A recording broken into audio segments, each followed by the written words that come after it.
대만을 국론을 분열시켜서 이제 친중 정부를 세우고 대만이 보름 넘게 버틸 수 있는가 없는가. 미국이 올 때까지 버티는 걸 한번 해볼 만하다. 한 번에 20만 명을 병력을 상륙시켰거든요. 중국이 군사적으로 이제 대만을 침공하려면 이제 50만 이상의 병력을 대만한테 넣어야 승산이 있을 것으로 생각하고, 미국의 싱크탱크에서도 이런 식으로 언급을 했어요. 중국의 손에 대만이 넘어간다. TSMC를 과연 어떻게 할 것인가. 해저 케이블을 끊으면 대만이 이제 위성 인터넷을 쓰지 않으면 외부로의 통신과 이런 거 차단되고, 우주에 떠있는 인공위성을 로봇팔로 잡아가지고 떨어뜨리면 지상으로 떨어져서 타거든요.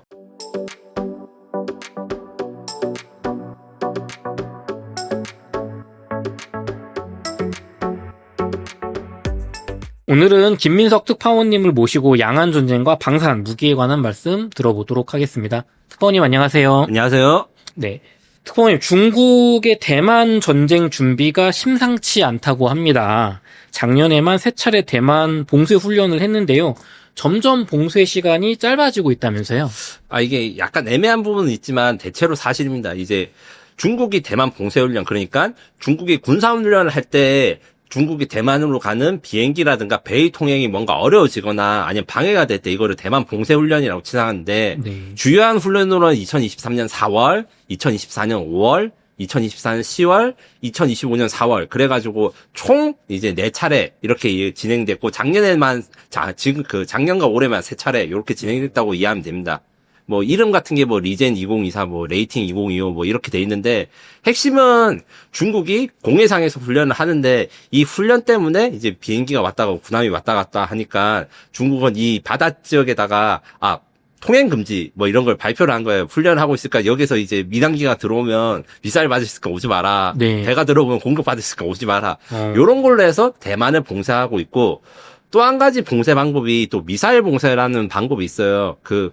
미사일을 발사 시험할 때 땅에서 땅으로 쏘기도 하지만, 네. 땅에서 바다, 그러니까 사람이 없는 곳에 쏴야 되니까 공해상에다가 미사일을 쏘는데, 1995년, 1996년, 그 다음에 2022년에 네. 대만 주변에다가 미사일 발사 시험을 한다고 통보를 해가지고, 그 주변에서부터 대만이 배를 못 움직이게 만든 적이 있어요. 왜냐면 미사일 떨어지는데 배가 지나가면 맞을 수도 있으니까. 그렇죠. 이런 식의 봉쇄 전략을 쓰는데, 시간이 짧아지고 있다고 하기에는 약간 애매한 게 있습니다. 근데 특징이 뭐냐면, 작년에 진행된 2번의 연습이 따로따로 된 게 아니라 세트로 돼 있어가지고, 1번 훈련에서는 전체적으로 요런 대만 침공을 연습할 거야. 이번에는 나머지 부분 연습할 거야. 이런 식으로 된 게 있고, 이게 보통 3일 하루 2일 순서인데, 기본적으로 훈련이라는 게 그렇게 길게 하기는 어려운 것이 사실이고, 이것도 사실 돈도 많이 들고, 그 다음에 너무 길어질 경우에는 이제 문제가 에스컬레이션이 돼야 되거든요. 항상 이제 지금 미국의 무슨 트럼프가 요새 지금 관세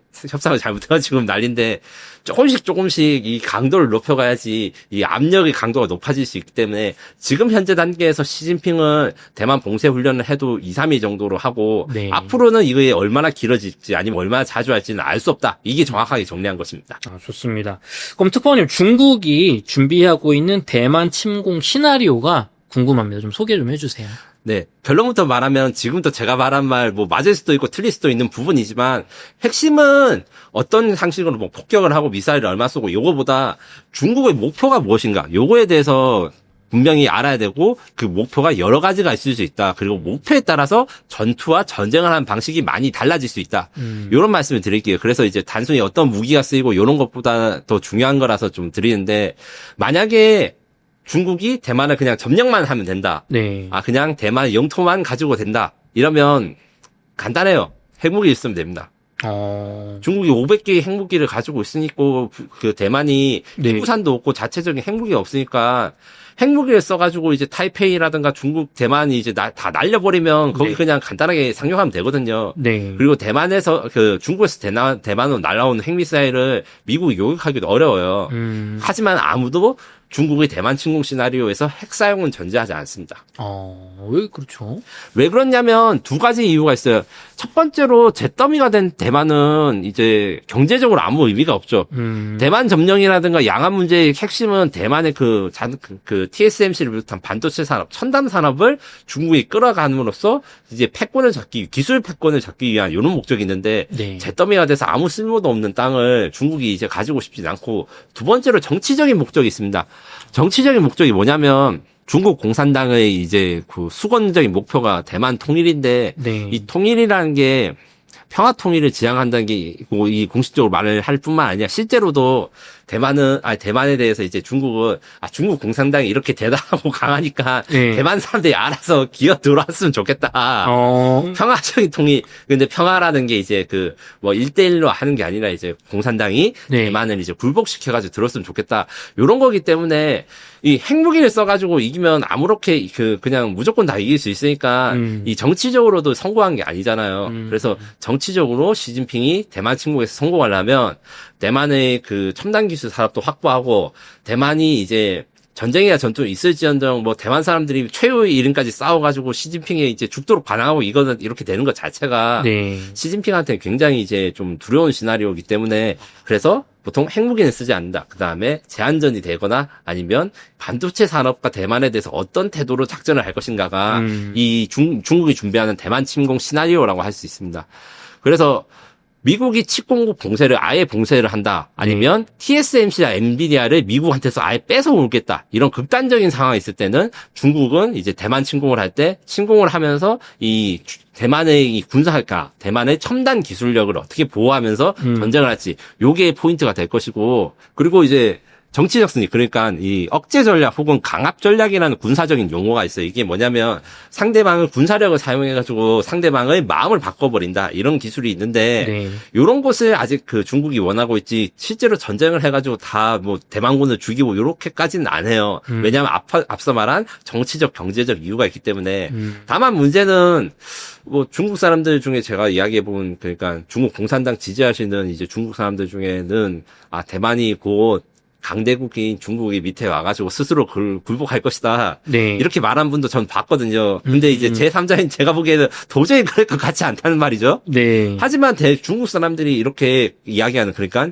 친시진핑, 친공산당 사람들 입장에서는 이미 중국의 그 대만은 친중국파도 있지 않느냐. 그 한국과 북한의 상황과 좀 다르다.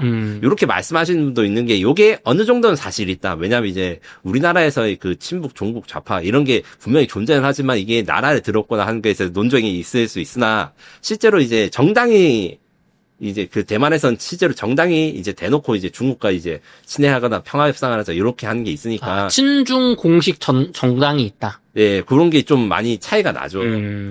다만 이제 외부 입장에서는 시진핑이 그렇게 지배를 이런 식으로 이제 홍콩 문제나 이런 다른 주변국한테 마찰을 일으키는데 대만이 순순히 그렇게 넘어갈까 하는 의심이 들고 저도 절대 이런 일은 일어나지 않을 거라 생각합니다. 네.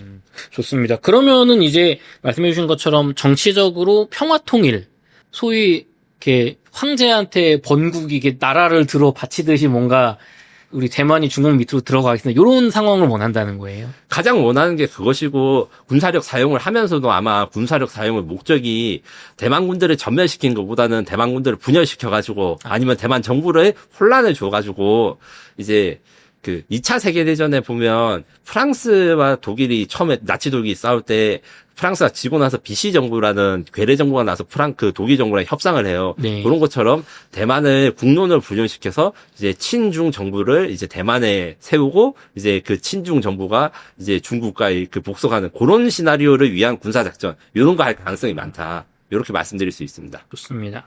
특파원님, 그러면 이제 이런 어떤 정치적인 방향이 대만이 철저하게 저항해서 실패로 돌아갔을 때는 실제로 군사적인 침공을 할 수도 있잖아요. 네, 맞습니다. 그러면 이제 침공을 한다고 했을 때 그 수준은 어느 정도가 될지 어떤 방법까지 쓰게 될지 궁금합니다. 네, 몇 가지 이제 제가 시나리오를 말씀드릴 건데 필수적인 거는 이제 그 병력 규모라든가 이런 게 있어요. 그러니까 지금 역사상 최대의 상륙 작전, 그러니까 바다를 건너가지고 적의 해안을 상륙하는 상륙 작전 중에 제일 큰 게 노르만디 상륙 작전이라고 다들 아실 거예요. 네. 요 한 번쯤 들어보셨을 건데 이게 한 번에 20만 명의 병력을 상륙시켰거든요. 네. 근데 중국이 군사적으로 이제 대만을 침공하려면 목표와 수준에 상관없이 최소 그 20만 명 이상의 병력을 투입하고 최종적으로는 뭐 일주일에서 한 달 안에 이제 50만 이상의 병력을 대만한테 넣어야지 그래도 좀 무슨 시나리오를 하든 승산이 있을 것으로 생각하고 요것은 미국의 싱크탱크의 외교관계위원회 CFR이라는 데서도 이런 식으로 언급을 했어요. 병력이 엄청 많이 필요할 것이다.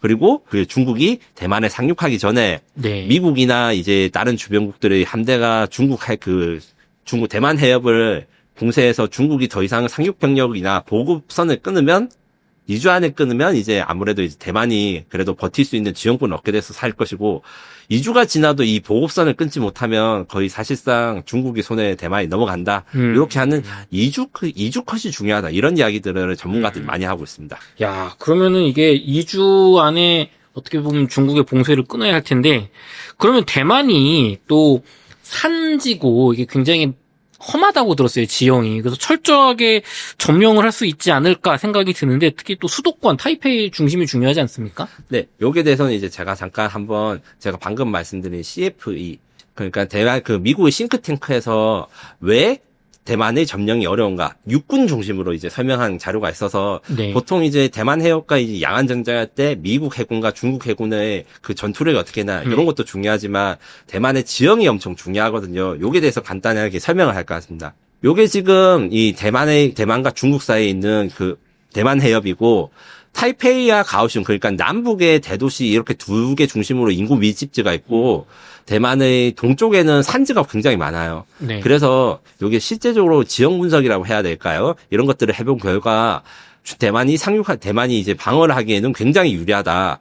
이 기본적으로 상륙해서 타이페이 정부를 무너뜨리고 대만 총통을 잡아들이면 끝이기 때문에 이것만 점령하면 되지 않나 이렇게 말씀드리는 사람도 있는데 실제로는 이제 상륙할 수 있는 데도 굉장히 적고 그다음에 대만 지형이 어렵습니다. 어렵다는 게 어떤 말이냐면 지금 현재 요 사진에서 나온 게 이제 주요 항구들인데 요 동쪽 항구들은 거의 이제 다른 그 지역들과 연결이 좀 잘 안 돼 있고 요 항구들을 점령해서 여기만 막을 수 있다면 상륙을 막을 수 있다. 혹은 여기 비치라 되고 있는 이 선 같은 경우에도 그러니까 배를 댈 수 있는 이제 그 해안선이다 이렇게 있는데 요게 보시면 대만 전체 해안선의 일부밖에 되지 않는다. 요게 일단 첫 번째로 이제 대만 침공을 어려운 점이 있고요. 그래서 요 쌀로 워터라고 하는 게 제가 이제 지리 교육과를 나가지고 지리 이야기 잠깐 이야기를 하자면 해안선에 대해서 이제 해안선 바다가 이제 많이 끼어 있다 해서 무조건 배를 상륙할 수 있는 게 아니라 어느 정도 깊이가 있는 그 바닷속에 있어야지 배가 잘 될 수 있어요. 여기 쌀로 워터라고 표시된 데는 바다 앞에 너무 얕아가지고 배가 중간에 좌초되거나 이런 게 쉬운 거예요. 그래서 이번에 이제 대만을 침공하기 위해서 중국은 특수한 배를 만들었습니다. 상륙함이 다리 같은 걸로 돼가지고 큰 배들이 이런 살로우 워터 같은 그런 얕은 해안에 침공할 수 있게 중간 다리 같은 배의 역할을 하는 것들을 만들고 있는데 그게 있다고 해도 기본적으로 상륙하는 것보다 훨씬 더 어렵고 이런 식으로 해서 어디서 공격할지 아니면 어디에 상륙할지 찾는 게 굉장히 쉽습니다. 물론 그렇다 해가지고 이제 요게 지금 제가 말씀드린 스왈로우 워터인데 요 기간 거리 동안엔 큰 배가 많은 병력을 싣고 와도 상륙이 안 되고 요까지밖에 못 하니까 요 사이를 메꿔 놓을 배들을 이제 중국이 만들고 있는 시점이에요. 지금 몇 척이 이미 실험해가지고 이제 그 뉴스에 나오게 됐는데 제가 보기엔 100에서 200척 정도 이상을 왜냐면 다리를 수십 개 만들어야지 하루에 20만 명의 병력을 상륙시킬 수 있으니까 여기 굉장히 위험하거든요. 그리고 요게 좀 어렵습니다. 당연히 대만은 이제 방어 시설 같은 걸 많이 만들어 놓고 했는데 이게 요즘 뭐 드론과 미사일이 현대전에 이제 주역이 됐고 첨단 무기들이 많지만 지형의 영향을 굉장히 무시하기 어려워서 이런 게 문제가 있습니다. 그리고 산악 지형이 많다. 이게 우리나라도 산악 지형이 많은데 대만은 우리보다 더 심해가지고 인구 집중이 심하고 산악 지형이 많다는 건 거꾸로 말하면 어딘가에 진입할 수 있는 도로라든가 이런 게 정해져 있다. 우크라이나 전 같은 경우에는 병력이 많은 게 무조건 우세하죠. 왜냐하면 평야 지방에서 하니까 넓은 센터리고 참호를 건설해야 있는데 우크라이나 전도 도로망이 중요하지만 정 안 되면 이제 날씨가 좋을 때 그러니까 뻘밭이 아닐 때는 그냥 밀고 들어가도 되거든요. 그런데 대만은 그렇지가 못하다. 이걸로 보여드린 거고 숲에다가 탱크를 하거나 이런 게 굉장히 어렵고 그 다음에 조그만 이게 리버라고 하는 근데 강이라기보단 우리 뭐 서울로 치면 한강이 아니고 신림천지 이런 개울인데 이런 개울가들도 생각해 보시면 탱크나 장갑차가 무조건 쉽게 지나갈 수 있는 게 아닙니다. 다리 같은 게 굉장히 중요하고 왜냐하면 이 수륙 양용 그러니까 장갑차 이런 것들이 있더라도 어느 정도 깊이가 이상되면 좀 어렵거든요. 그래서 기동이 굉장히 어려운 지형이고 산지가 험준하다. 그리고 요 산 속에 있는 이 대만군을 찾아내는 거랑 그다음 평야 지역에 있는 우크라이나군을 찾아내는 게 굉장히 난이도가 다릅니다. 무슨 말이냐면 당연히 중국이 드론 강국이고 군사기술 강국이니까 여러 가지 미사일이나 드론 정찰기들을 사용하겠지만 이런 숨어있는 게릴라 작전을 할 때 이 산악 지형이 굉장히 중요하기 때문에 요런 것에 대해서 대만군은 굉장히 좀 대비를 열심히 하고 있습니다. 지금 그리고 이제 수도 타이페이 같은 경우도 지금 요 사진이 뭘 의미하냐면 들어올 수 있는 데가 이 세 군데밖에 없다. 우크라이나에 지금 키이우와 약간 비교를 하자면 키이우는 강을 끼고 있는 건 요거랑 비슷하지만 강 외에도 평야 지방이 있고 네. 진입로가 굉장히 많은 데다가 러시아의 국경선하고 그렇게 멀지 않거든요. 좀 북쪽에 있어요, 키이우가. 네. 그래서 수도 공격하는 난이도가 훨씬 더 키이우는 쉽고 타이페이는 어렵고 요 세 분이 요게 타이페이 그 동네가 뭐 서울보다 약간 크거나 비슷한 정도이지만 방어하는 게 굉장히 유리한 지역이다. 요게를 뭐 댐으로 막아버린다거나 아니면 도로를 막으면서 갈 때 그 중국군이 피해를 얼마 받을지는 중국군도 좀 많이 어려워하고 있다. 이렇게 했습니다. 이 병력 이야기는 나중에 한 번 더 다시 할 건데 핵심은 타이페이나 아니면 그 인구 밀집 지역이 굉장히 방어가 좋은 지형이라 가지고 중국이 단순히 수백 척의 배를 끌고 수천 개의 미사일을 쏜다 해가지고 이기겠지만 지금 우리가 말하고 있는 2주 안에 승리할 것인가 요거는 지금도 장담 못한 상황이다. 요런 이야기를 드리고 싶어가지고 이 타이페이라든가 이런 게 대해서 지금 지형을 이야기 많이 했습니다.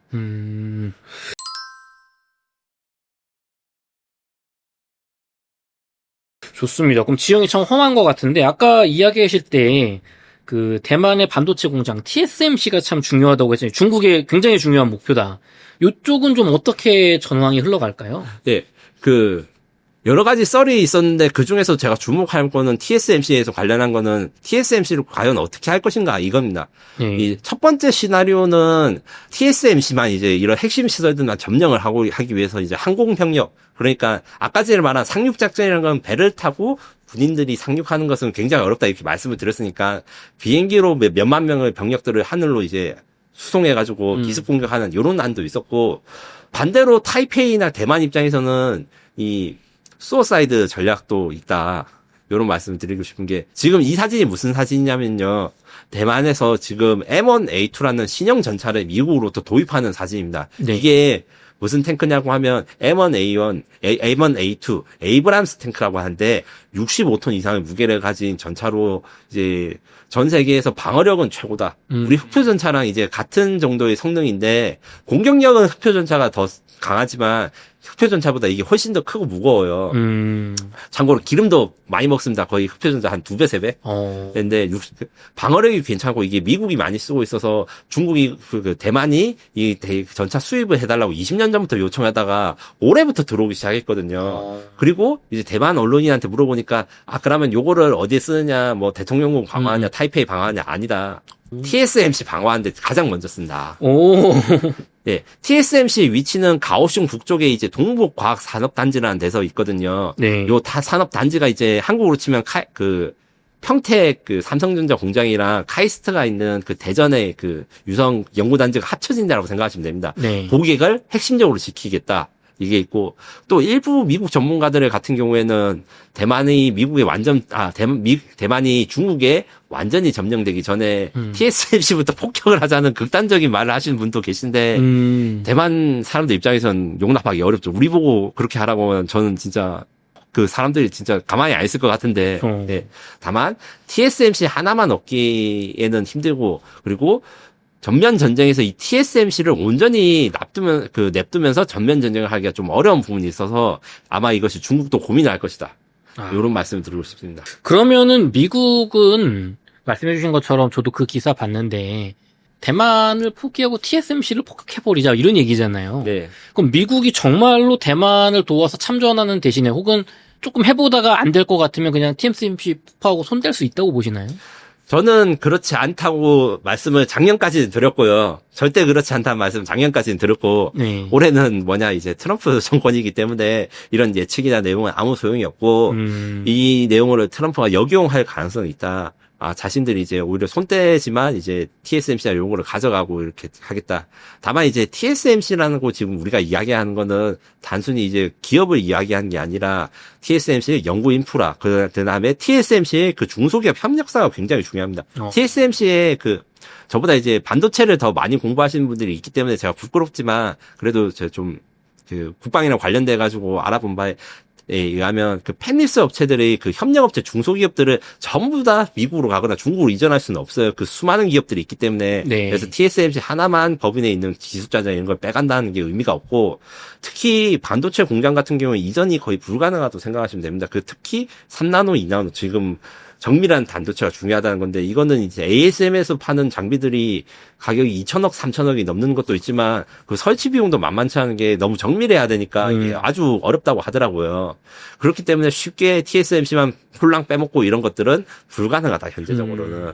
이런 식으로 생각을 하고 있고, 다만 이제 중국과 미국이 서로 너 죽과 나 죽다 식으로 중국이 TSMC만 점령해가지고 자기가 가지는 게 아니라 파기해버리고 우리 같이 죽자 할 수도 있고, 반대로 중국이 대만을 침략할 때 미국이 대만을 도와주는 게 아니라 TSMC만 부수고 중국 너네들은 아무것도 못 가져가. 뭐 이렇게 할 전략이 지금은 이런 거를 좀 고려할 수도 있다. 너무 매드맨끼리 전쟁이 지금 대결이 일어나고 있으니까 이렇게 말씀드리고 싶습니다. 트럼프 대통령이 예측을 불가능하게 만들었군요. 그렇죠. 그리고 예측 불가능하게 한 걸 좀 즐기는 것 같아요. 아, 사람들이.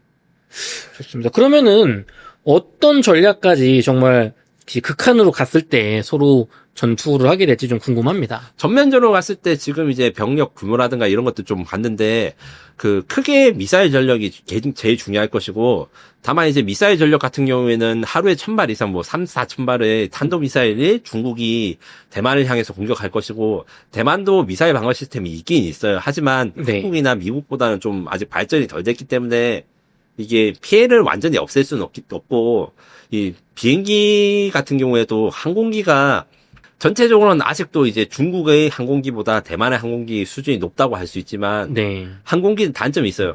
땅에 있을 때는 그냥 그 표적입니다. 이제 하늘에 떠 있고 작전을 할 때는 막 그 탱크도 공격하고 전함도 공격하고 공중전도 하는데, 그쵸.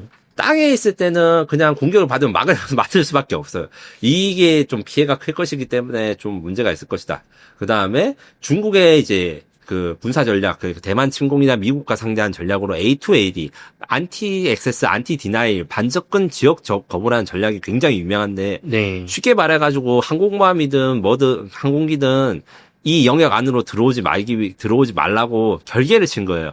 결계를 치는 방법은 말씀드린 대로 미사일이 있을 수 있고, 그 다음에 잠수함이 있을 수 있고, 그 다음에 기뢰라든가 이런 걸로 해가지고 항구를 봉쇄하거나 바다를 봉쇄할 수 있는데, 지금 미사일 이야기를 많이 하지만 사실은 잠수함도 굉장히 중요해가지고 중국이 또 잠수함 대국이거든요.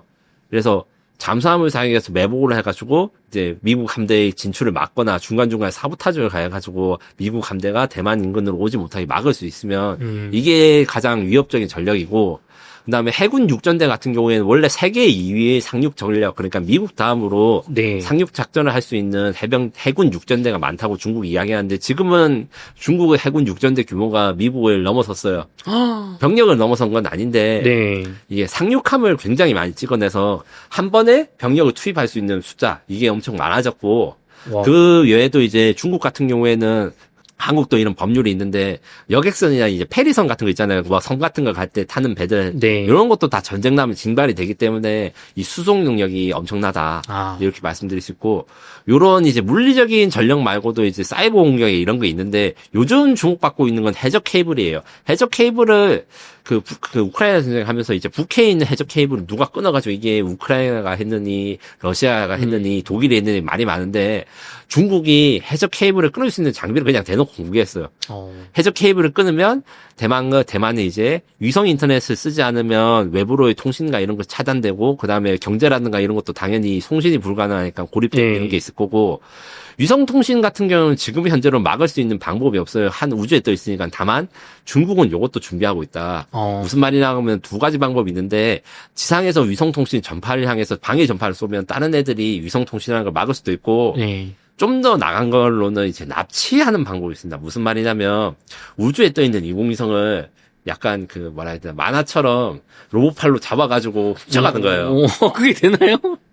그래서 로봇팔로 잡아가지고 이 고도를 약간 떨어뜨리면, 이게 인공위성은 어느 정도 속도 이상의 속도가 돼야지 그 고도를 유지하는데, 이게 네. 속도가 떨어지면 지상으로 떨어져서 타거든요. 아. 이런 식으로 위성을 태워버리거나 이렇게 방해를 할 수도 있고, 그 다음에 최근에 중요한 거는 콩그레티브 워, 그러니까 인지전이라는 게 굉장히 중요해요. 네. 사람의 마음을 공략한다는 건데 쉽게 말해서 가짜뉴스나 사회 혼란을 막 조장해가지고 대만 사람들이 스스로 중국에 대한 싸울 의지를 잃어버리는 여러 방법들이 있을 것이다.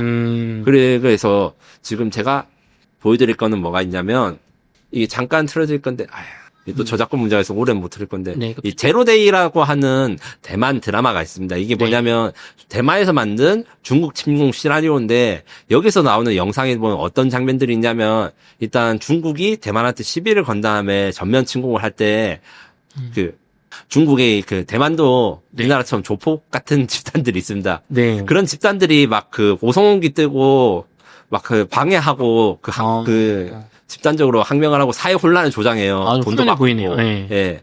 이런 것도 있고 그다음에 대만 언론 대만 신문이 해킹해가지고 중국이 대만 사람들 모두 항복해라 이거를 지금 해킹해서 보여주는 거예요. 대만 방송국 해킹해가지고 이게 사이버 전쟁 이런 식으로 이제 혼란을 가중시킬 수 있다. 이런 이야기를 하고 있습니다. 야, 이게 무섭네요. 마지막으로 이것도 있어요. 대만 교도소 같은 데도 이제 뭔가 이제 첩자들을 씹어 나가지고 폭동을 일으켜서 사회 불만을 일으키거나 그다음에 이제 대만 사람들이 이제 이런 일이 일어나면 이제 피난을 가야 되는데 요런 거에서 혼란을 유발하는 작전 같은 거를 수행할 수 있다. 이런 걸 경고하는 내용들이 있었습니다. 좋습니다. 그러면은 특파원님 중국군의 육해공군 숫자, 주요 장비, 전력은 좀 어떻게 예상이 되나요? 네. 중국군은 공식적으로 약 200만 명 정도의 병력을 가지고 있다고 하고 일부는 이거보다 많다고 하는데 실제로는 요거랑 큰 차이가 없을 것이고 왜냐하면 중국도 모병제예요. 네. 우리나라처럼 징병제가 아닙니다. 그리고 경제가 어려울수록 이제 중국군 인기가 많아지고 이런 직업군인들이 있는데 그래서 병력은 200만이로 생각보다 많지 않을 수가 있다. 그리고 대만은 15만 명.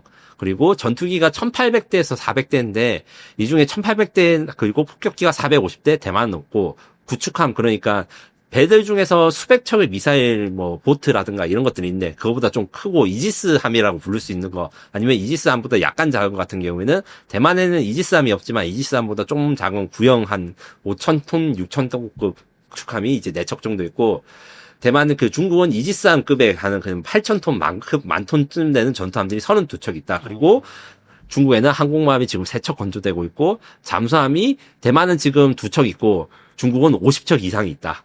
그래서 잠수함 전력이 크게 있고 미사일 전력 관련해서도 대만도 공격 미사일이 있긴 있는데 수백 발에 불과하고 중국은 몇천 발 이상 있다. 그래서 대만이 중국을 거의 10배까지는 아니더라도 7, 8배가 있고 다만 이제 중국이 한계가 있는 게 미사일과 전투기, 폭격기, 배들은 전쟁이 날 때 바로 대만 해협에 투입될 수는 있을 거예요. 네. 대만 해협에 투입돼가지고 해전이 상륙작전을 하고 대만의 본토로 갈 군인들이 그렇게 많지는 않을 것이다. 일단 보낼 수 있는 양의 물리적인 한계가 있고 대만도 예비군 제도가 있어요. 우리나라도 예비군 제도가 있듯이. 그래서 150만 명의 예비군을 가지고 있다는데 네. 대만이 이 예비군을 빠르게 소집할 수 있는가 혹은 중국이 대만군의 예비군 소집을 어떻게 막을 수 있는가. 요게 좀 이슈가 될 것입니다. 제 생각에는 앞서 말씀드렸듯이 대만도 우리나라처럼 도시에 집중화가 심하거든요. 그래서 대만 사람들이 좀 의지만 있다고 하면 그럼 빠르게 예비군들 소집될 수 있을 것 같아요. 가오슝이랑 이제 타이페이 시내에서 모집해가지고 바로 방어를 하고 요런 개념으로 간다면. 좋습니다. 그러면은 어쨌든 중국이 모든 면에서 압도적인데 다만 이제 병력을 배로 다 실어서 200만 명을 넣을 수는 없는 거죠. 다른 지역도 지켜야 될 거고. 맞습니다. 그럼 생각보다 상륙전의 병력은 제한될 수 있다라고 보시는 거예요? 네, 맞습니다. 그럼 한번 해볼 만하다. 그건 아니고 네. 제가 정확하게 말씀드리면 해볼만 하다의 기준은 뭐냐면 보름 넘게 버틸 수 있는가 없는가. 솔직히 말씀드리면 대만이. 그래서 2주 동안 버텨서 미국이 올 때까지 버티는 걸 한번 해볼 만하다. 네. 그래서 저는 대만이 지금 현재 수준으로는 이제 미국이 협조를 잘해준다면 대만 중국군의 본대가 막 수십만 명 이상 오기 전에 대만이 버틸 수 있다. 그러니까 2주 정도는 버틸 수 있다 생각하고 다만 5년 뒤, 10년 뒤, 그 다음에 미국의 반응이 점점 이상해지면 이게 어려울 수 있다. 이렇게 생각을 듭니다. 좋습니다. 미국이 우크라이나 전쟁에 병력은 안 보내고 무기만 조금 지원을 했잖아요. 예전에 베트남 전쟁이 패망할 때도 그랬고, 아프가니스탄에서도 그랬잖아요. 직접적으로 전쟁에 참여하지 않을 가능성 아까도 여쭤봤는데, 현실적으로 이게 조금 가능하다고 보시는지요? 일단 대만과 미국 사이는 지금 정식 수교 관계가 아니지만 대만 관계법이라는 걸로 정의되고 있고, 한국과 미국 같은 경우에는 상호 방위 조약으로 해가지고 자동 참전이 명시되어 있지만, 미국이 자동 참전 조약이 명시되어 있진 않아요. 다만 이제 지금까지 미국 대통령들은 한 명도 빠짐없이 대만을 방어할 것이다 이런 걸 명시를 했는데, 트럼프는 안 했죠. 그 전쟁 나면 관세 100% 올린다는데 전쟁 안 해도 했죠. 200% 올린다고 해서 중국이 관세 때문에 전쟁을 안 할지는 모르겠어요. 하지만 그래도 저는 트럼프가 아직까지는 진짜 전쟁이 난다고 할 때 개입을 할 것이고 해군력을 중심으로 함대를 보낼 것이라 생각을 하는 게, 이 첫 번째 이유는 미국 테크의 기술 패권은 대만과의 협업이 있고, 이 대만의 테크 기업들 TSMC나 엔비디아를 비롯하고 그들의 협력사 중소기업들도 굉장히 중요한데, 요들을 없애거나 파괴시킨다고 하면 전 세계 공황이 오고 미국의 지금 기술 패권은 넘어질 것이고, 만에 하나 중국과 미국 둘 다 대만의 그 테크 기업들이 다 부서지고 그거를 활용하지 못한다 해도, 그렇게 됐을 때 사실 중국이 미국과 더 유리해요. 왜냐하면 대만이 가지고 있는 TSMC라든가 이런 그 반도체 업체들의 그 산업 기술력들은 미국보다 사실 중국에 더 가까운 성격을 가지고 있고, 중국이 그걸 지금도 따라잡으려고 노력하고 있는데, 네. 미국 입장에서는 그 대만에 있는 TSMC라든가 이런 걸 재현하는 건 어렵거든요. 지금 네. TSMC 공장을 이전한다, 뭐 한국도 반도체 공장을 이전한다는데 한국이랑 수준이 비슷할 수가 없어요. 기본적으로 반도체도 제조업이고 어쩔 수가 없습니다. 그리고 또 한 가지, 그 다음에 만약에 트럼프가 대만과 미국, 중국과의 분쟁에서 함대를 파견하지 않으면 그 국제 질서가 흔들리는데, 유럽과 아시아들이 미국 말을 더 안 듣게 되겠죠. 독자적으로 살 길을 찾고. 경제 공황도 문제지만 미국 입장에서는 이것도 문제고, 이게 단순히 우리끼리만 살래가 아니라 이제 달러 패권까지 부정할 수 있는, 왜냐면 달러가 자신들을 지켜주지 않는다 생각하면 그 달러가 의미가 어디가 있겠습니까? 그리고 가장 마지막으로, 중국이 대만을 침공할 때 미국이 방관을 하면 전 세계 핵 확산이 질서가 없어질 것입니다. 우크라이나 같은 경우에는 어떤 일이 있었냐면, 우크라이나가 원래 핵무기를 가지고 있었으나, 네. 그때 미국과 러시아가 둘 다 우크라이나를 설득해서 핵무기를 해체하는 걸 했고, 그걸 다 해체를 끝냈거든요. 네. 지금 와서 생각하면 우크라이나에 핵무기가 있었으면 푸틴이 아무리 미친놈이라 해도 침공을 하기 힘들거나, 혹은 침공을 해도 지금까지 전면 전쟁이 아니라 이제 소극적인 그런 비정규전 이런 중심으로 갔을 건데, 핵무기가 없으니까 전면 침공을 했다 이런 이야기가 있거든요. 대만까지 이렇게 전쟁이 났는데 미국이 안 도와주면 한국이 일단 제일 큰 후보군이고요. 일본뿐만 아니라 동남아시아나 유럽 국가, 뭐 아프리카 국가들도 너도 나도 핵무기 개발에 나설 때 이거를 막을 수 있는 게 없을 거고, 결론적으로 전 세계에 핵무기 뭐 거의 웬만한 나라가 핵무기 다 가지게 되면 그건 정말 파멸적인 상황이 올 겁니다. 이거는 미국이 절대 바라지 않는 상황일 것으로 생각합니다. 좋습니다. 그러면 저희가 2부에서 이어서 양안 전쟁의 이제 개요를 살펴봤으니까 국제전 시나리오, 특히 미국, 일본, 한국의 참전 가능성과 각 국가의 대응에 대해서 본격적으로 알아보도록 하겠습니다.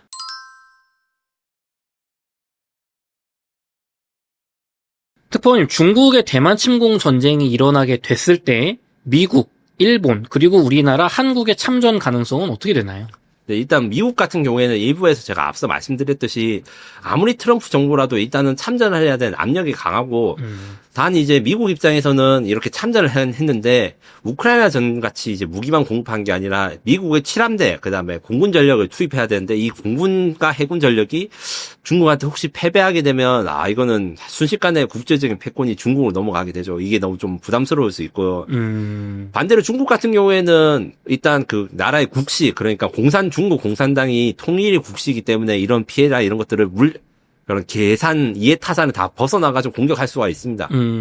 그리고 이런 우려를 좀 미국도 가지고 있기 때문에 아마 함성, 그러니까 대만을 지원하다가 이제 미국의 해군 함대 중에 뭐 이지스함뿐만 아니라 항공모함 같은 게 침몰하고 이런 큰일 나니까 이런 걸 줄일 수 있는 방안을 좀 찾으면 미국은 적극적으로 참가를 할 것이라 생각하고, 이게 두 가지 방법이 있습니다. 첫 번째로는 최신 무기, 그러니까 미래 무기를 사용해가지고 미국의 함대를 보존하는 방법, 뭐 드론 함대를 투입한다거나 아니면 극초음속 무기, 아니면 사이버 해킹 같은 능력이 있다거나 이런 걸로 해서 피해를 줄이는 방법이 있고, 두 번째로는 미국 해군을 보호해줄 몸빵 해군, 그러니까 미국의 동맹국들이 해군의 연합 함대를 해가지고 좀 피해를 줄여주는 요 두 가지 선택지가 있을 것입니다. 그러면 어떻게 보면은 일본이나 한국, 뭐 호주 이런 국가들 끌어들여서 그 나라 배가 침몰하게 한다. 네, 맞습니다.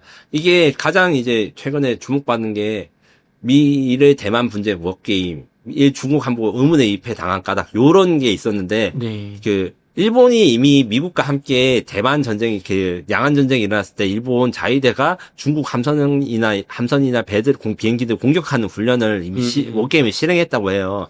이 정도로 일본은 이 의지가 확고하고 그리고 지금 일본에 주도하고 있는 미군과 이제 자위대와의 관계도 점점 원래는 군사 동맹보다는 좀 약한 그러니까 한국과 미국 사이에는 주한미군 사령부가 있고 한미연합 사령부가 있고 예. 한미연합이거든요. 근데 일본은 아직 그 정도까지 있지 않는데 점점 한미연합 사령부가 비슷한 조직들을 갖추어 나가 있어서 아마 적극적으로 참전을 할 것이라 생각합니다. 다만 한국 같은 경우에는 지금 최대치가 이제 힘에 의한 현상 변경 반대까지는 이게 말씀드렸는데 이게 뭐냐면 전쟁을 하지 말라. 요 정도까지가 이야기를 했고, 그리고 항상 우리 한국에 있는 미군 기지, 그러니까 평택과 오산 미군 기지는 한국을 방위에 쓴다는 이야기를 일단 기본적으로 정책을 하고 있거든요. 실제로는 어떻게 될지는 전쟁이 나야 알지만, 네. 요런 기조를 순식간에 바꾸거나 이렇게 하지는 않을 거고, 결국 정치 상황에 관계없이 좀 한국은 소극적으로, 일본은 좀 적극적으로 되지 않나, 이렇게 생각이 듭니다. 특파님, 우리나라는 뭐 당연히 전쟁 가급적 피하는 게 좋은데, 일본이 이렇게 적극적으로 남의 나라 전쟁에 끼어들려는 이유는 뭔가요? 일본은 사실 남의 나라 전쟁이라 보기 어려운 게, 일본은 또 센카쿠 열도 이 다오이다오 하는 이게 중국과 직접적인 영토 분쟁이 있는 게 문제입니다. 네. 그리고 일본은 사실 한국과 좀 다르게 중국과 의존하고 있는 경제적 관계가 이런 것도 적고, 네. 그리고 공개적으로 지난 아베 정부 때 정말 많은 게 바뀌었어요. 지금의 이시바 총리는 아베 정권과 좀 스타일이 다르지만 기본적으로 자민당 안에 있기 때문에 아베 정부가 추진하고 있던 일본과 미국과의 연합작전이라든가 이런 군사대국과 이런 거에 대해서는 크게 반대를 하지 못하고 있는 상황이거든요. 제 생각에는 일본이 또 일본이 다시 제국의 야욕이 있어가지고 이제 이런 거를 뭐 자위대를 군대로 바꾸고 중국을 핑계를 댄다 하시는 분도 있는데 그거는 저는 좀 너무 나가는 생각이라 생각하고 다만 일본 입장에서는 중국도 위협이고 중국 위협을 피하기 위한 걸로 자신들이 미국과 얼마나 연합하고 있는지를 보여주고 싶어 한다. 중국한테 요렇다고 저는 생각합니다. 좋습니다. 그럼 이제 우리나라 입장에서는 소극적으로 나가고 실제로 또 우린 북한도 막아야 되니까 참전을 피할 수 있을까라는 생각이 드는데 근데 한편으로 드는 생각이 중국이 우리나라 주한미군 기지를 선제 공격할 가능성은 없을까라는 생각도 들거든요. 저는 이제 100% 가능성 있는 시나리오고 우리가 그거를 준비를 해야 된다고 현실적으로 생각하는데 다만 천만다행인 게 하나 있습니다. 여러 이제 전문가분들이나 이런 유튜브에서 항상 이야기하는 게 중국이 대만에 침공할 때 북한과 협조를 해가지고 네. 북한과 중국이 연합해서 대만과 대한민국을 동시에 공격한다. 이런 시나리오를 많이 이야기했어요. 네. 이 시나리오의 장점은 이 주한미군을 완전히 발에 묶어둘 수 있기 때문에 중국 입장에서는 대만 침공할 때 굉장히 큰 어려움 하나가 없어진 거기 때문에 네. 그리고 중국은 또 한국에 있는 주한미군 기지를 선제 공격하거나 이렇게 부담이 있어요. 왜냐하면 전선을 늘리긴 싫으니까. 네. 그래서 북한 보고 너희는 남한과 주한미군을 상대해. 이런 식으로 하고 이제 북한이 이거를 잘 담당하면 전쟁 위험이 굉장히 높아지나 천만다행히도 지금 중국과 북한과의 관계는 최악입니다. 천만다행인 게 이게 우크라이나 전쟁이 만든 나비 효과인데 네. 아시다시피 우크라이나 전쟁에 북한군이 파병을 했고 러시아 우크라이나 관계가 지금 역사상 가장 좋은 상황이거든요. 네. 반대로 중국과의 관계는 좋지 않습니다. 왜냐하면 러시아로부터 지원받으면 이제 북한이 중국한테 뭐 아쉬운 소리 할 필요가 없거든요. 그리고 굉장히 그게 좀 기분이 상해 있는 상태고 중국이 그래서 아직까지는 이제 북한과 중국이 연합해가지고 대한민국과 대만을 동시에 공격하는 요거에 좀 확률이 낮아졌으나 네. 만약에 이렇게 일어날 수 있다면 이거는 굉장히 위험한 상황이다 라고 알고 있고 중국이 북한한테 무언가를 크게 양보하거나 하는 방식으로 해가지고 이걸 좀 꼬드길 가능성이 있어요. 이게 좀 문제가 있고 한국 같은 입장에서는 주한미군 공격 기지가 공격받으면 자동 참전이 되거든요. 한미 상호 방위 조약이에요. 그쵸. 네. 그렇기 때문에 중국이 우리나라 군을 직접 공격하지 않더라도 평택이나 오산 미군 기지를 공격하는 순간 저희는 우리나라에 공격하는 거랑 똑같이, 그리고 실제 우리나라 영토니까요. 그렇죠. 그렇게 대응할 수밖에 없으나 웬만하면 말려야죠. 이게 밀리터리 매니아들이 전쟁다는 이야기를 많이 하지만 실제로 전쟁하면 너무 무섭기 때문에 현실적으로 이런 일이 일어나지 말아야 되고, 이게 일어나기 전까지 우리가 어떤 방식으로 말릴 수 있는지, 그리고 말리는 데에는 이 외교적이나 말로 하는 것도 중요하지만 우리나라 스스로의 국방력을 키워야지 이 중국이나 이런들의 그 상황이 좀 악화되거나 본격 전면전이 일어나는 걸 오히려 막을 수가 있거든요. 그런 것도 같이 생각을 해야 된다, 이렇게 말씀드릴 수 있습니다. 그럼 우리나라는 참전을 하지 않으려고 해도 결국에는 중국이 미국의 어떤 발을 묶기 위해서, 또 주한미군 기지가 있으면 거기서 계속 병력도 넘어오고 보급도 넘어올 테니까 거기를 분명히 할 거다. 그럼 우리 자동 참전이다. 예, 그렇지만 그런 상황이 벌어지기 전에 한국 입장에서는 일본과는 좀 다르기 때문에, 왜냐하면 중국과 너무 가깝잖아요. 네. 서해안이라는 게 너무 밝기 때문에, 서해안이라는 게 너무 좁고 가깝기 때문에 가장 좋은 것은 전쟁이 일어나지 않도록 노력을 해야 되는 것이나, 항상 이 노력이라는 것은 군사적인 준비, 만약에 전쟁이 나면 중국한테도 한국까지 네가 상대하면 너는 질 것이다, 이런 메시지를 줄 수 있는 게 필요하다. 이런 게 필요하고, 참 그렇습니다. 이게 생각만 해도 너무 무서운 게 3차 세계대전 이야기를 한 거 있거든요. 단순히 그쵸. 한국에서 전쟁이 나는 이야기가 아닙니다, 이게. 그쵸. 우리가 강해지면 강해질수록 주한미군 공격해서 한국까지 참전을 시키느니 공격하지 말자라는 선택을 하게 할 수도 있는 거고, 맞습니다. 아예 전쟁 대만 침공은 하지 말아야겠다, 이렇게 생각할 수도 있는 거죠. 네.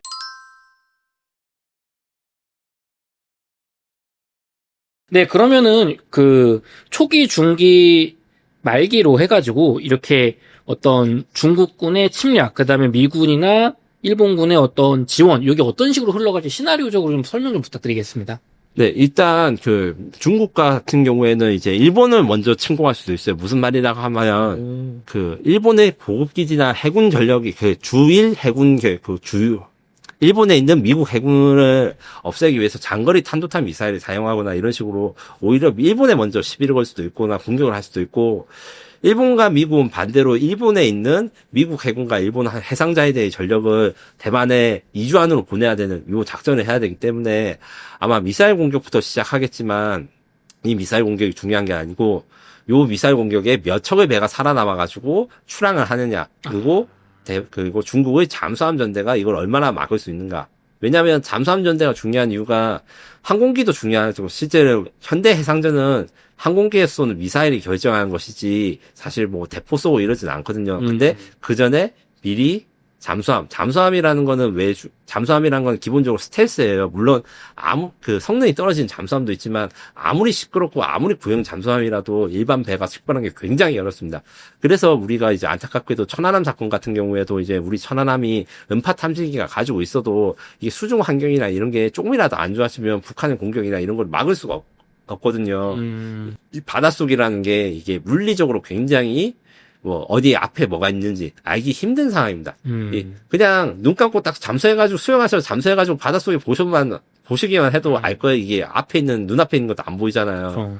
이런 것 때문에 잠수함 전쟁이 어떻게 되냐, 중국이 잠수함을 얼마나 많이 잡아야 되냐, 이게 첫 번째 중요한 것일 거고, 중국은 계속 탄도미사일이든 대한 미사일이든 해가지고 미국의 항공모함 전단을 공격할 건데, 일단은 중국의 미사일 전력이 굉장히 강한 건 사실인데, 현존하는 이제 중국 미사일들을 미국 해군이 다 격추를 할 수 있어요. 스탠다드 SM3, SM6, 이제 패트리어트도 해군에서 쏜다고 하는데, 문제는 미사일의 수량입니다.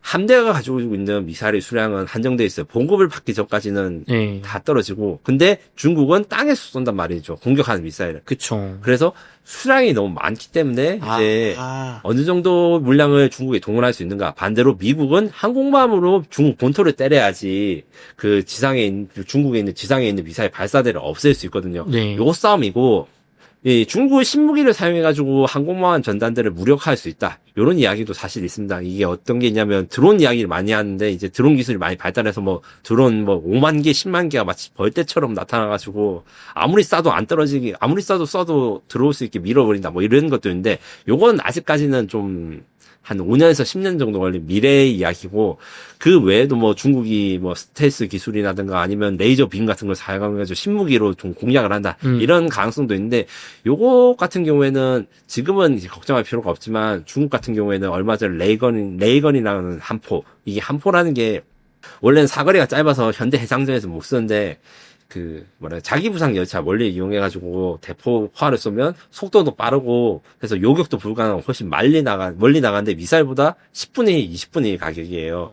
요런 걸로 해전을 하면 어려우니까 요에 대한 방어수단 같은 거를 만들어야 된다. 요 정도로 이야기가 있고, 마지막으로 대만군이 어떻게 하는지 중요한데, 대만군이 또 미국과 일본 자위대의 함대를 대만 해협 쪽으로 끌어들여올 수 있는 그런 지원을 얼마나 잘해주는가. 요게 또 문제가 있습니다. 아예 지원을 못 해주고 대만 해군이 전면에 보이면 이게 굉장히 힘들 수 있거든요. 그러면은, 특파원님 어떻게 보면은 해군 위주의 싸움, 미사일 위주의 싸움이 될 거고, 지금 중국이 압도적으로 유리한 거잖아요, 전장 환경이. 맞습니다. 다만 이제 중국이 상륙하는 순간, 그 상륙작전과 상륙작전이 병력을 지키는 거는 대만의 지형적 특성상 어렵다는 걸 제가 일부에서 말씀드렸고, 요것들이 동시에 될 거기 때문에 중국은 대만의 병력을 많이 보내면서도 함대를 지키는 싸움, 대만은 이제 어떻게든 해군의 미사일이라든가, 해군의 그 함선이라든가 아니면 공군의 전투기들을 살아남게 하면서 계속 조금이라도 중국에 반격을 하고, 상륙한 중국군에 대해서 게릴라전을 얼마나 오래 버틸 수 있는가. 요게 핵심일 거고, 미국과 일본의 그 함대 같은 경우에는 얼마나 빨리 이 중국의 방어막을 뚫을 수 있는가. 요 세 가지 포인트를 이야기할 수 있습니다. 그러면은 대만에 미국이나 일본 자위대를 육군을 투입해서 도와주는 그런 시나리오는 없는 건가요, 양국가에? 예, 없습니다. 없고, 일단은 이제, 일본 같은 경우에는 일본도 이제 상륙 전단 그리고 우리나라 해병대에 사용된 병력을 이제 마창설 했는데 굉장히 숫자가 적어요. 우리 해병대 한 10분의 1 규모 정도 된다고 생각하시면 되고요.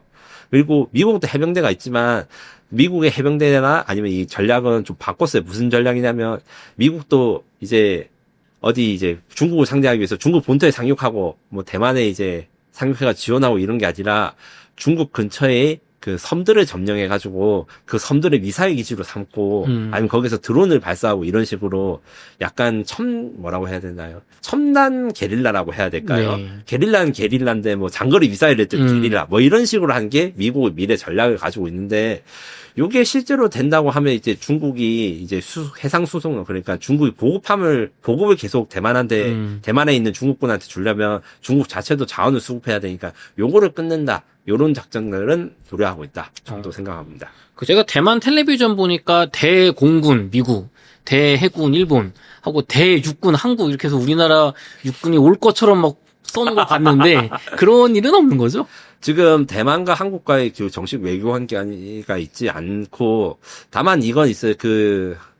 조심스러운 이야기이긴 한데 중국이 대만을 침공한다는 것 자체가 세계 대공황이 기본적으로 예정된 거고 대한민국 국민이 살 수 있는 방법은 중국이 비록 한국을 침공하지 않더라도 대만을 침공하는 것 자체가 IMF 2배, 3배 되는 게 옳은 거예요. 삼성전자가 혼자 잘 살 수 있고 절대 그렇지 않습니다. 그렇죠. 네. 그리고 아마 높은 확률로 한국에 있는 미군 기지 타격받을 거고 한국은 거기에 대해서 이제 대응과 보호를 같이 해줘야 되기 때문에 만약에 그렇다면 이제 이렇게 해서 결론적으로는 그때 가서 우리나라 국민과 우리 정치 지도자들 잘 판단하겠지만 전쟁을 가장 빨리 끝내는데 한국이 공헌하는 것도 한번 생각해 볼 만하다. 이렇게 말씀드릴 수 있습니다. 좋습니다. 그럼 주한미군이 대만을 돕기 위해서 빠져나간다거나 중국은 이제 중립 입장에 우리까지 공격한다고 하셨으니까 주한미군이 대만을 돕기에 빠져나가면 우리나라 방위력이 약해지는 거 아닌가요? 요게 조금 설랑설라가 있습니다. 무슨 말이냐면 주한민군 입장에서 이제 대만 사태가 났을 때 평택과 그다음에 오산기지에서 안 빠져나가는 게 사실은 좋습니다. 무슨 말이냐면 평택과 오산기지는 중국에서 제일 가까운 미군 기지거든요. 네. 대만을 보호하기 위해서 거기 병력을 빼낸다는 거는 중국이 공격할 독침을 빼고 거기다가 방패를 다시 옮긴다. 뭐 이런 정도이기 때문에 쉽게 나가진 않을 것으로 생각합니다. 다만 이제 그럼에도 빠져나가고 한다면 우리 그 방위 역량이 떨어진 것 자체는 사실이고 우린 이 점을 좀 잘 활용해가지고 중국한테 우리 전쟁 났으니까 무조건 중국 공격하라고 이제 중국을 공격하라고 우리가 뭐라고 해야 되나 좀 부채질하고 이런 것까지는 아니더라도 한국에 있는 평택과 오산 그 기지, 그 미군 기지들의 중요성, 중국과 얼마나 가깝고, 이제 유사시에 반격을 할 때 얼마나 중요한지, 요런 걸 설득을 할 수 있겠죠. 그러면 아까 일부에서, 말씀하실 때, 북한과의 관계가 중국이 좋지 않기 때문에 다행히, 우리 입장에선 다행히 중국이 대만을 공격할 때 북한이 남한을 공격해서 주한미군과 남한 전력을 묶는 걸 할 수 없는 상황이라고 하셨는데, 이게 반대로 얘기하면 북한 중국 관계만 회복되면 다시 발생할 수 있는 상황 아닌가요? 충분히 가능성이 있고, 그래서 저희는 북한과 러시아의 관계, 그리고 북한과 중국과의 관계, 그 다음에 러시아와 중국과의 관계를 굉장히 예의주시해야 됩니다. 솔직하게 말씀드려가지고 북중러 이렇게 많이 하고 세 나라가 한 개의 국가처럼 이야기할 때도 있는데 지금 현재 상황 보면 절대 아니고요. 그리고 북중러가 진짜 한마음 한뜻이 되면 대한민국한테는 재앙입니다. 왜냐하면 중국과 러시아의 관계에 대해서 오해를 많이 하시는데 중국은 사실 그 러시아 우크라이나 전쟁에서 러시아를 지원한 적이 없어요. 정확히 말하면 중립을 지키고 있고 네. 이 중립을 지키고 있다는 말이 또 러시아를 도와주지 않는다는 말은 아닌데 무슨 뜻이냐면 중국은 러시아와 우크라이나에 무기를 한 개도 주지 않았어요. 하지만 막대한 양의 드론 부품과 통신기, 드론 제머들은 엄청나게 수출하고 텐모에서 막 팔아먹고 있다고 하더라고요. 맞습니다. 알리바바라 해가지고 알리익스프레스의 B2B 사이트가 있는데 거기에 엄청나게 드론과 드론 방해 부품 같은 걸 팔아먹고 있어요. 이게 드론이 공식적으로 무기는 아니거든요. 네. 수출 규제 같은 게 있긴 있는데 러시아 수입 국가가 뭐 마음대로 수입하면 되니까 우크라이나나 러시아 둘 다 중국산 부품으로 만든 드론으로 전쟁을 치르고 있단 말이죠. 그래서 러시아 입장에서는 이게 좀 야속한 게 있어요. 우크라이나의 드론 부품 공급을 끊어버리면 우크라이나군을 막을 수 있을 건데 우리한테만 주지. 우크라이나는 또 반대로 생각하고요. 중국이 러시아의 드론 부품 공급을 좀 끊으면 자기들 훨씬 편할 텐데. 근데 그거를 어느 쪽도 들고 있지 않거든요. 그래서 러시아랑 중국 관계가 그렇게 좋지 않아요. 이런 걸 생각했을 때 만약에 이제 누군가가 이런 러시아, 중국, 북한을 서로 싫어하는 것들을 다 묶어가지고 군사 동맹, 뭐 한미 동맹이나 이런 식으로 엄청 가까워진다면 이거는 사실 굉장히 좀 문제가 될 만한 일입니다. 그러니까 지금 참 어려운 게 중국을 막기 위해서 한미일, 북중러 구도로 가야 된다. 라는 어떻게 보면 자유진영, 공산진영 논리도 있고, 독재진영 논리도 있고, 또 반대로 북한한테 더 이상 퍼주는 건 안 된다. 핵무기 만들고 우리만 위협하지 않는 대화가 안 된다는 얘기도 있는데, 어떻게 보면 특파원님 말씀은 그 북한이 우리 입장에서 너무 중요한 키인 거잖아요, 지금. 맞습니다. 그럼 미국과 혹은 우리나라의 관계 개선을 통해서 북한을 잘 적어도 참전하지 않게 묶어놔야 우리 입장에서 생존이 유리하다. 네. 저는 사실 이제 북한에 관련된 건 사실 우리나라의 종북주의자가 아직 있는 것도 사실이고 정치적으로 좀 민감한 주제지 않습니까? 그래서 저는 어떻게 말씀드리냐면 북한과 주변 국가의 관계를 이간질을 가급적 시켜야 되고 그 셋이 우리나라가 지금 생각하는 이미 동맹이 된 상태가 아니고 그 북중러 세 나라가 서로 간에 싫어하는 부분이 있고 서로 간에 견제를 하는 부분이 있고 아쉬운 부분이 분명히 있다. 요거에 대해서 니네들은 원래 다 친하자고 하면 그렇게 진짜 친해져버리 되니까 이간질을 시켜야 된다. 이렇게 좀 말씀드리는 게 좀 그나마 중립적인 표현이라고 생각합니다. 네. 좋습니다. 네. 그러면 이제 우리나라 입장에서는 미국과 일본과 함께 양안 전쟁에 참전을 하는 것이 국익이다라고 생각을 하시는지 혹은 아니라고 생각하시는지. 이건 상황에 따라 다른데 일단 전제 조건은 참전을 하든 안 하든 무조건 참전을 했을 때 게임 체인저가 될 수 있는, 그러니까 중국과 미국이 다 이제 참전을 안 하면 이제 다 하든 안 하든 이 상황을 바꿀 수 있는 힘이 있어야 되고, 이게 없으면 현실적으로 어떤 선택을 하든지 무조건 우리한테 불리한 방향으로 갈 수밖에 없습니다. 요거를 전제로 했을 때 중국이 이제 무단으로 이제 대만이란 주권국가에 침략한다는 것 때문에 국제법적으로 명백하게 잘못된 것이고, 이제 이념적으로는 또 대한민국이 지금 이렇게 있을 수 있었던 게 6.25 때 유엔군이 파병해가지고 우리나라가 사실 지금까지 존속할 수 있었잖아요. 그런 거 생각했을 때 누군가가 무단으로 남의 나라에 침략했을 때는 도의적으로는 그걸 도와준 것이 맞으나 이게 상황과 힘에 따라서 우리나라가 더 두드려 맞을 때는 이게 현실적으로 하기 힘든 것도 사실이에요. 그래서 저는 이제 전력을 가지고 참전을 한다 이러면 최소한 이제 무조건 갑자기 참전을 하거나 그 다짜고짜 하는 게 아니고 중국한테 경고를 주고 우리가 참전했을 때 중국이 얼마나 피해를 입을지에 대해 가지고 중국한테 이거를 설득을 시켜줘야 되고 중국이 가급적 군사적 행동을 하지 못하도록 단념을 해야 됩니다. 그럼에도 불구하고 이제 중국이 더 심하게 하거나 아니면 우리나라도 같이 적으로 삼을 때 그때 우리가 공격받으면 대응을 해야 되는 수준으로 해야 되는 거지. 혹시나 해가지고 이제 선제 공격이나 이렇게 되면 이게 굉장히 국제 질서 중에서 안 좋아져요. 무슨 말이냐고 하면 국제 정치에 선악은 없으나 선빵은 있거든요. 선제 공격을 했을 때 이거를 좀 잘 고민해가지고 중국이 지금에 있는 국제 질서를 따르지 않는다. 근데 중국은 사실 지금도 국제 질서를 잘 따르겠다고 이야기를 하는 거니까 네. 니네들은 왜 잘 지키겠다면서 전쟁을 하냐 이런 식으로 공격을 해야지. 우리가 다짜고짜 이제 선제 공격하는 것은 안 되고 다만 이제 그들이 이제 도덕적으로나 아니면 국제정치적으로 옳지 못한 일을 했을 때 반격할 수 있는 능력이나 준비는 항상 갖춰야 된다. 이렇게 말씀드리고 싶습니다. 좋습니다. 그럼 이게 참 우리나라 국민분들의 설득도 필요하고 어려운 문제인 것 같아요. 맞습니다. 또 핵이 있으면 참 든든할 텐데. 이 부분도 조금 이야기를 하면 핵이 있어도 이 문제를 해결할 수 없습니다. 왜냐? 중국이 너무 넓기 때문에 네. 중국이 진짜 사실은 대만을 침공하는 것도 정상적인 판단은 아니잖아요. 다른 나라에 침공하는 것 자체가. 네. 그러면 이제 핵무기가 있다고 해도 어떤 문제가 있느냐. 이거는 이제 1960년대, 70년대 핵 전략에 관한 문제인데 중국을 상대하기 어려운 게 중국 지도자가 마오쩌둥이었을 때 무슨 이야기를 했냐. 뭐 중국 사람들이 한 20억 죽어도 상관하지 않는다. 왜냐면 인구가 너무 많고 넓으니까 한국이 핵무기를 10발, 20발 가지고 있다면 북한과의 핵균형을 이룰 수도 있을 겁니다. 네. 다만 이제 이거 외에 다른 문제가 있는데 근데 우리나라가 핵무기 100발, 200발 가진다 해가지고 중국에 대해서 억지를 할 수 있는 게 아니에요. 중국은 한두 발만 우리한테 핵무기를 써도 대한민국 멸망이 있거나 아니면 국가기능 상실을 하는데 중국이 너무 크고 넓은 나라이기 때문에 이런 대응이 어려워요.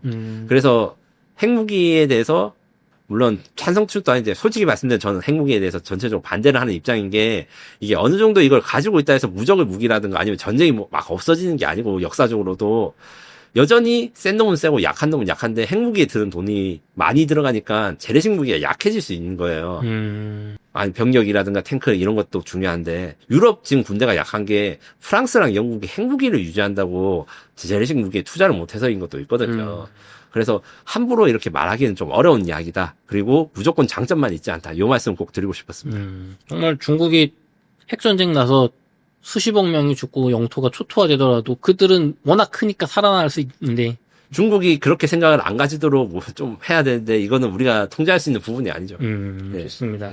저희 이어서 KF-21 이야기 조금 해보도록 하겠습니다.